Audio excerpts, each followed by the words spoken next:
Chapter 28. Athanasius' account of the deeds of violence committed at Alexandria by George the Arian. What cruelties George perpetrated at Alexandria at the same time may be learned from the narration of Athanasius, who both suffered in and witnessed the occurrences. In his apology for his flight, speaking of these transactions, he thus expressed himself: "Moreover, they came to Alexandria again, seeking to destroy me, and on this occasion their proceedings were worse than before. For the soldiery having suddenly surrounded the church, there arose the din of war instead of the voice of prayer. Afterward, on his arrival during Lent, George sent from Cappadocia added to the evil which he was instructed to work. When Easter week was past, the virgins were cast into prison, the bishops were led in chains by the military, and the dwellings even of orphans and widows were forcibly entered, and their provisions pillaged. Christians were assassinated by night, houses were sealed, and the relatives of the clergy were endangered on their account. Even these outrages were dreadful, but those that followed were still more so. For in the week after the Holy Pentecost, the people, having fasted, went forth to the cemetery to pray, because all were adverse to communion with George, that wickedest of men, being informed of this, instigated against them Sebastian, an officer who was a Manchurian. He accordingly, at the head of a body of troops, armed with drawn swords, bows, and darts, marched out to attack the people, although it was the Lord's day, finding but few at prayers. As the most part he retired because of the lateness of the hour. He performed such exploits at night be expected from them. Having kindled a fire, he set the virgins near it in order to compel them to say that they were of the Arian faith. But seeing they stood their ground and despised the fire, he then stripped them and so beat them on the face that for a long time afterwards they could scarcely be recognized.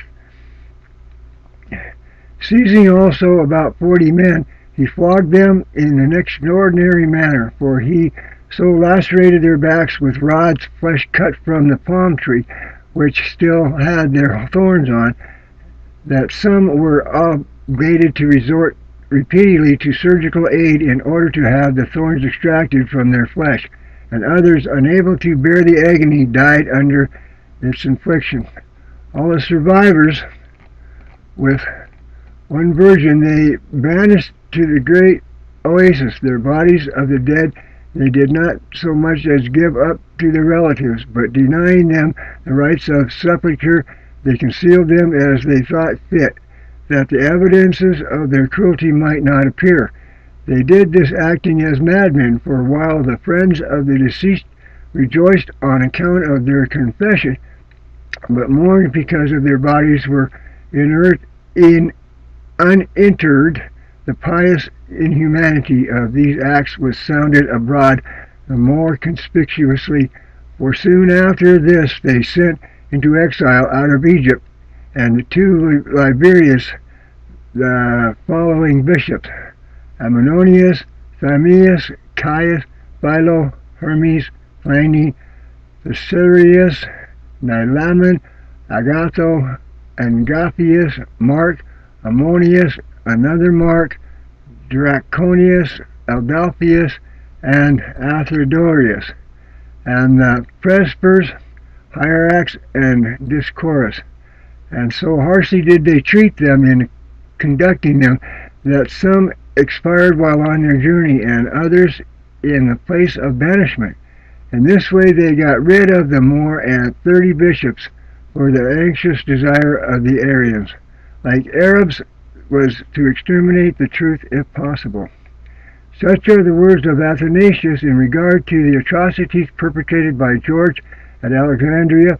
The emperor meanwhile led his army into Illyricum, for there the urgency of public affairs demanded his presence, and especially the proclamation of Veteranio as emperor of the military.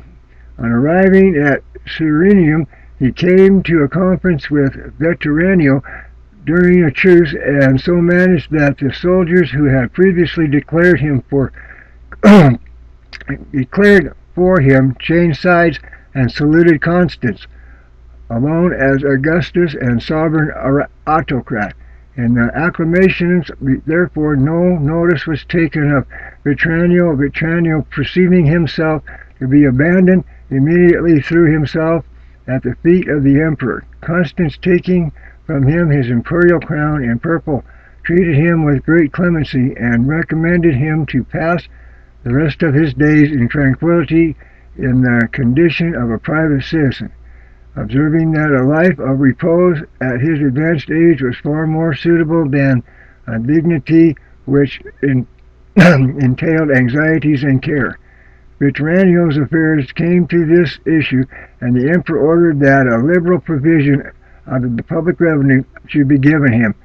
Often afterward, writing to the emperor during his residence at Fruscia in Bithynia, Berruccio assured him that he had been conferred the greatest blessing on him by liberating him from the disquietudes which are the inseparable concomitants of sovereign power, adding that he himself did not act wisely in depriving himself of that happiness in retirement which he had bestowed upon him.